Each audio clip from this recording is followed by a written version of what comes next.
Hi, I'm JoLynn Johnston, and this is Our Ohio. When DHL pulled out of Wilmington, Ohio, the subsequent unemployment left a painful scar on the community.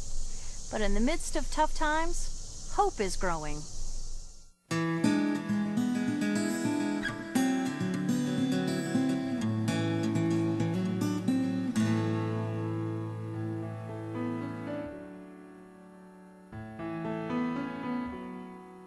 In 2008, when air freight carrier DHL decided to close its doors in Wilmington, Ohio, thousands of people lost their jobs, throwing the local economy into turmoil.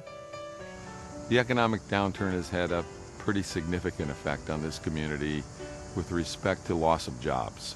The community was well under the national average in unemployment up until that point, but losing over 8,000 jobs has changed all that in a very difficult way. Families were naturally worried about how they were going to be able to keep food on their dinner tables. When you have to make a choice between filling the car up with gas or buying the groceries you need, those are difficult choices. Responding to their community's needs, Wilmington College created the Grow Food, Grow Hope Community Garden.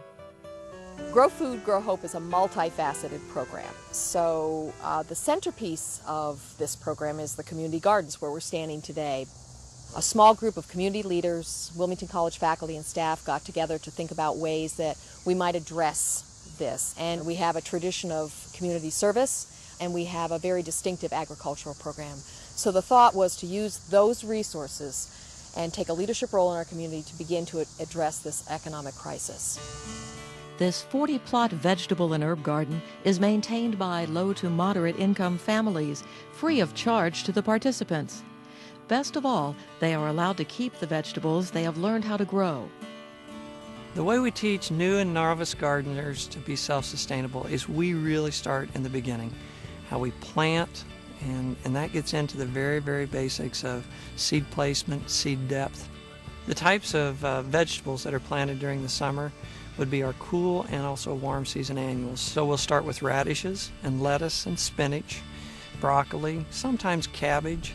We try every year to grow one new type of vegetable that we've never grown before. Our 40 gardens are primarily supported through grants and through donations. The large grant from the AmeriCorps Vista Corporation for Community Service supports our 11 Vista volunteers. But in addition, we've received grants for materials that allow us to build the gardens. And the more we've put the word out, the more people have supported us with their donations. There are three objectives for the Grow Food, Grow Hope program. The first is to generate a renewed interest in backyard gardening and in gardening. And the second objective is to increase access to all community members to fresh, nutritious, and affordable food. And finally, the third objective is to generate a spirit of agricultural entrepreneurship here in the community, in effect to begin to develop a local food economy. The Grow Food, Grow Hope garden has made a positive impact on the surrounding community.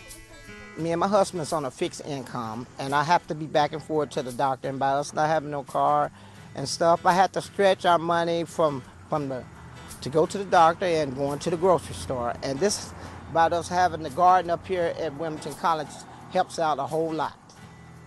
The community atmosphere is really palpable. When the families start arriving about 6:30, 7 o'clock, there's a real meet and greet time. People are anxious to see what they're going to harvest. They're looking forward really to the cooking demonstration, because one of the things that we found early on last summer, as a matter of fact, that many of these families had not had any experience preparing the vegetables that they were growing. So that brings people together at the end of the evening in a community kind of a setting. I like to be out in the garden because it's something to do, it's something to benefit us.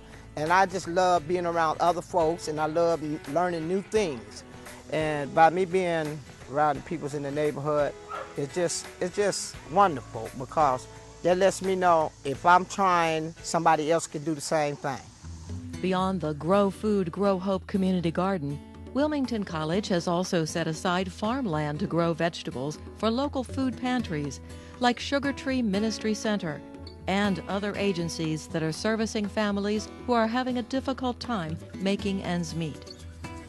The production gardens, which feeds the food pantries and nonprofits in the community, last year we produced about 10,000 pounds, and that was distributed between tomatoes, potatoes, and sweet corn. This year we've kind of expanded it, and so far this summer we have produced about 500 dozen corn, about 3,000 pounds of tomatoes, 500 pounds of squash and zucchinis. The Grow Food, Grow Hope program has not only touched the lives of those families who are struggling in Wilmington, but also the lives of those people who are overseeing this program.